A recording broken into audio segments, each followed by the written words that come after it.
Guys, मेरा नाम है हुसैन थाना और आपके अपने चैनल बिजनेसमैन ड्यूड में आपका स्वागत है। टॉपिक शुरू करने से पहले आपको पता होना चाहिए कि बिजनेस मॉडल होता क्या है और बिजनेस मॉडल कैसे हेल्प करता है। अगर हम सीधे शब्दों में कहें तो बिजनेस मॉडल एक जरिया होता है पैसे कमाने का। आप कौन सा बिजनेस मॉडल यूज करते हो वो आप पर डिपेंड करता है। एक सिंपल सा एग्जाम्पल है बिजनेस मॉडल का एडवर्टाइजमेंट। ये एक बिजनेस मॉडल है जिसके भी जरिए आपका प्रोडक्ट लोगों तक आसानी से आपके प्रोडक्ट की इंफॉर्मेशन पहुंचती है। वैसे हजारों बिजनेस मॉडल है दुनिया में। मेरी next video top business model पर ही होगी। कोई भी बिजनेस मॉडल बिजनेस प्लान पर डिपेंड करता है और बिजनेस प्लान 3 चीजों पर डिपेंड करता है। पहला तो है बिजनेस आइडिया, कि अगर आपके पास एक अच्छा बिजनेस आइडिया हो तो उसे आप किसी को भी बेच सकते हो। दूसरा है मार्केट एनालिसिस।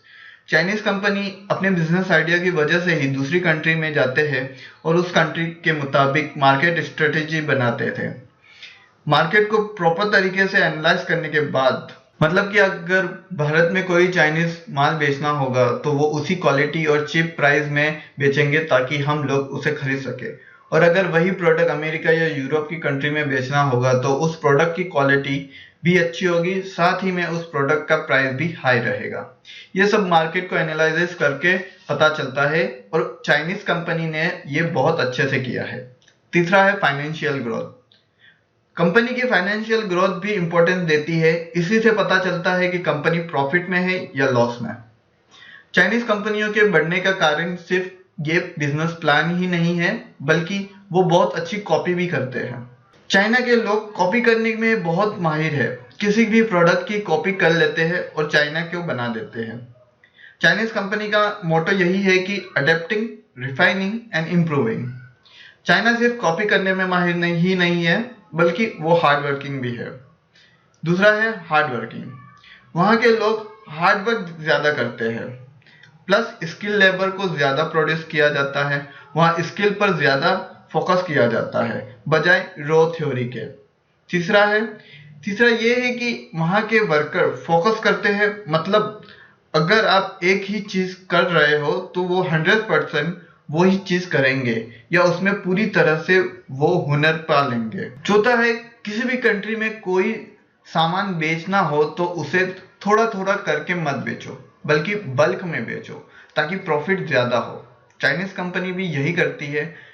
वो अपने प्रोडक्ट को दूसरी कंट्री में बल्क में सेल करती है ताकि प्रॉफिट भी ज्यादा हो, ट्रांसपोर्टेशन का खर्च भी कम हो। पांचवा सबसे बड़ा इंपॉर्टेंट फैक्ट है कि वहाँ वन गवर्नमेंट है, मतलब वहाँ एक गवर्नमेंट होने से वहाँ की बिजनेस कंपनियां और गवर्नमेंट दोनों साथ में काम करते हैं और जिससे बिजनेस को बढ़ने में आसानी होती है। चाइनीज कंपनियां ज्यादातर इन 5 बिजनेस मॉडल पर आधारित है। पहला है प्रोडक्ट मार्केट फिट। किसी भी कंपनी के सक्सेसफुल का बड़ा कारण यही है बिजनेस मॉडल है कि आपका प्रोडक्ट उस मार्केट में फिट हो सकता है या नहीं, मतलब आपका प्रोडक्ट कहीं गलत मार्केट में तो नहीं है। इसको एक एग्जांपल से समझते हैं। जैसे कि अफ्रीका में बिकने वाला प्रोडक्ट सस्ता होता है और उसकी क्वालिटी भी प्रोडक्ट के प्राइस पे डिपेंड करती है। अगर उसी प्रोडक्ट को आप यूरोप में बेचना चाहेंगे तो वो प्रोडक्ट की क्वालिटी और उसका मार्केट प्राइस की वजह से कोई उसे नहीं खरीदेगा। वैसे ही अगर यूरोप में बिकने वाला प्रोडक्ट को अफ्रीका में बेचेंगे तो उसकी प्राइस की वजह से बहुत सारे लोग उसे नहीं खरीदेंगे। दूसरा है डिसइंटरमीडिएशन। हम इस बिजनेस मॉडल को इस तरह समझ सकते हैं कि कंपनी अपने प्रोडक्ट को सीधे ही कस्टमर तक पहुंचाती है बिना किसी मिडलमैन के सहारे। चाइनीज कंपनी भी कुछ इसी तरह करती है। अगर कस्टमर को कोई प्रोडक्ट चाहिए हो तो सीधे ही उसी कंपनी को स्टोर से खरीदते हैं, जिससे कि मिडलमैन के जेब में कोई पैसा नहीं जाता और कंपनी को मुनाफा भी ज्यादा होता है। तीसरा है फ्रेंचाइजी।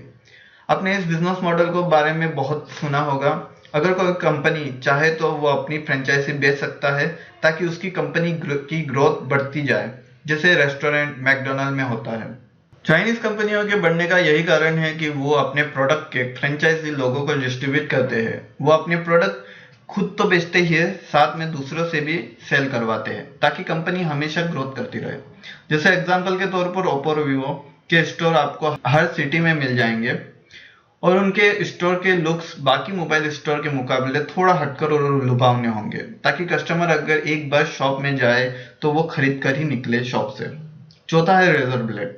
ये बिजनेस मॉडल कुछ इस तरह का है कि आपको इसके नाम से ही पता चल रहा होगा। रेजर ब्लेड मतलब कि बहुत टाइम तक चलने वाला बिजनेस, मिनिमम कॉस्ट में मैक्सिमम प्रॉफिट देने वाला बिजनेस मॉडल होता है, जिसमें कंपनी एक टिकाऊ रेजर हैंडल देती है, जिससे आप हमेशा उस रेजर हैंडल के लिए ब्लेड उस कंपनी से ही खरीदते रहते हैं।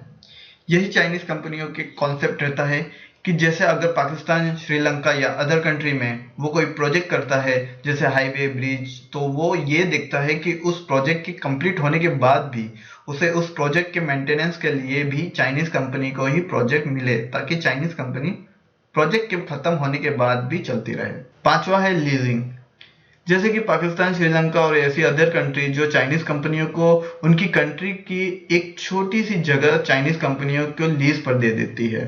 जैसे पाकिस्तान पर $10 बिलियन का डेब्ट था, जिसकी वजह से पाकिस्तान ने चाइना को ग्वाडर पोर्ट दे दिया लीज पर 43 सालों के लिए। यानी 2016 से ऑफिशियल चाइनीज ने के पास है 2059 तक। ये बिजनेस मॉडल चाइनीज गवर्नमेंट और चाइनीज कंपनियों के लिए बहुत ही असरदार साबित हुए हैं। इन बिजनेस मॉडल से ही चाइनीज कंपनियों ने ही अपने बिजनेस को बढ़ाया है, बहुत ही जोरों शोरों से। तो इस वीडियो में इतना ही। अगर मेरा वीडियो अच्छा लगा हो तो लाइक कीजिए और शेयर कीजिए, और अगर आप मेरे चैनल पर नए हो तो सब्सक्राइब करना ना भूलें। मेरी नई नई बिजनेस पर टिप्स और बिजनेस की बातें लाता रहता हूँ, तो आप जरूर मेरे चैनल को सब्सक्राइब करें, साथ ही बेल आइकन को दबाएं ताकि मेरी हर एक वीडियो मिल सके आपको सबसे पहले।